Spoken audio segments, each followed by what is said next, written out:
Olá! Hoje o nosso papo é sobre um assunto bem sério: intervenção federal. Sabe, é um dos mecanismos mais potentes da nossa Constituição. É bom a gente pensar nela como se fosse um freio de emergência do nosso sistema político, sabe? Algo que só é acionado em crises muito, mas muito extremas para garantir a estabilidade do país. A ideia aqui é a gente entender direitinho como esse processo funciona, passo a passo. Olha só o nosso roteiro de hoje. Primeiro, a gente vai definir o que é, afinal, a intervenção. Depois, vamos mergulhar numa diferença crucial: solicitação e requisição. Na sequência, o papel do presidente, como o Congresso entra nessa história e, no fim, como as coisas voltam ao normal. Vamos nessa! Então, para começar, quando falamos em intervenção federal, do que exatamente estamos falando? Basicamente, é uma ferramenta bem drástica que fica guardada para situações de crise muito específicas. O objetivo é sempre manter a ordem e a integridade da federação. Em essência, é isso aqui: uma suspensão temporária da autonomia de um estado ou de um município. A palavra mais importante aqui é excepcional. Não é algo para ser usado a qualquer momento, porque mexe com a base do nosso país, o tal do Pacto Federativo, que é esse acordo de autonomia entre a União, os estados e os municípios. E agora a gente chega num ponto que é fundamental. Como é que esse processo todo começa? Existem dois gatilhos principais, e a diferença entre eles, olha, é gigantesca.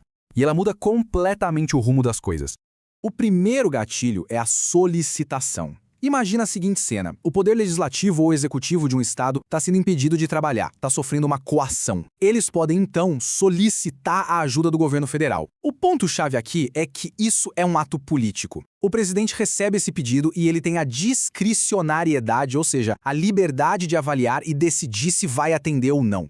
Agora, a requisição é outra história, completamente diferente. Ela vem do Poder Judiciário, e aqui não é um pedido que pode ser avaliado. É uma ordem, uma exigência, com força de lei. Ela acontece para garantir que uma decisão da Justiça seja cumprida, ou para proteger o próprio Poder Judiciário. Então, só para a gente deixar isso bem claro, tá? De um lado, a solicitação é um apelo político que o presidente pode analisar e ponderar. Do outro, a requisição. Aí não tem conversa, é uma ordem judicial que exige cumprimento. Entender essa diferença é espinha dorsal para a gente sacar todo o processo do artigo 36.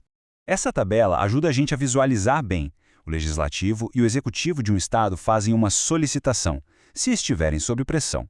Já o Judiciário, seja para se proteger ou para fazer valer uma decisão sua, emite uma requisição. Fica bem óbvio que quem faz o pedido muda completamente a natureza dele. Bom, isso nos leva direto para a sala do presidente da República.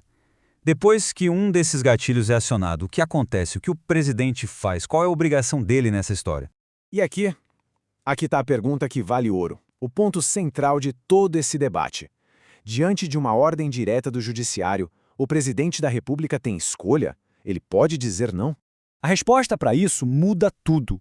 No caso da solicitação, como a gente já viu, existe um espaço para análise política. Mas na requisição, o entendimento da maioria dos juristas é que não existe escolha. É um dever constitucional. O presidente, nesse caso, age como um executor de uma ordem legal, para proteger a própria Constituição. A requisição transforma um presidente num agente que tem que cumprir aquela ordem.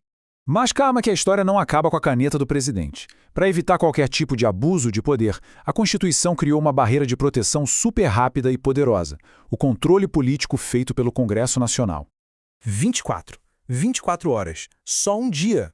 É um prazo curtíssimo, né? E ele mostra bem a urgência e a seriedade com que o Legislativo precisa analisar a decisão do presidente. Nesse processo, o tempo é simplesmente crucial.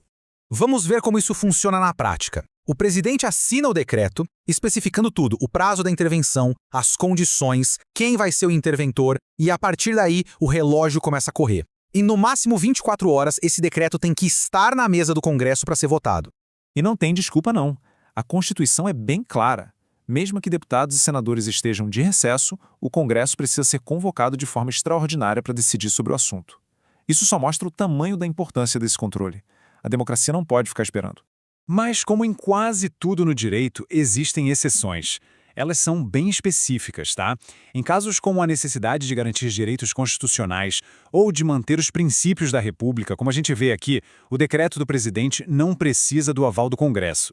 Mas atenção, são situações muito restritas. Ok, a intervenção foi decretada, foi colocada em prática, e aí? O que acontece quando a crise passa? Vamos para a última fase do processo, a hora de restaurar a ordem democrática. A regra aqui é clara e é um pilar da democracia. Assim que os motivos que causaram a intervenção acabam, o interventor sai de cena e as autoridades que foram eleitas pelo povo e afastadas temporariamente voltam imediatamente para os seus cargos. Afinal, a intervenção é, por natureza, uma medida temporária. E tudo isso nos deixa com uma reflexão. Esse mecanismo todo, cheio de pesos e contrapesos, será que ele atinge o equilíbrio perfeito entre a necessidade de agir rápido numa crise e o dever de proteger o país do autoritarismo? Ou será que tantos passos podem acabar engessando o sistema bem na hora em que ele mais precisaria de agilidade? É uma questão complexa, sem dúvida, e que diz muito sobre a força da nossa democracia.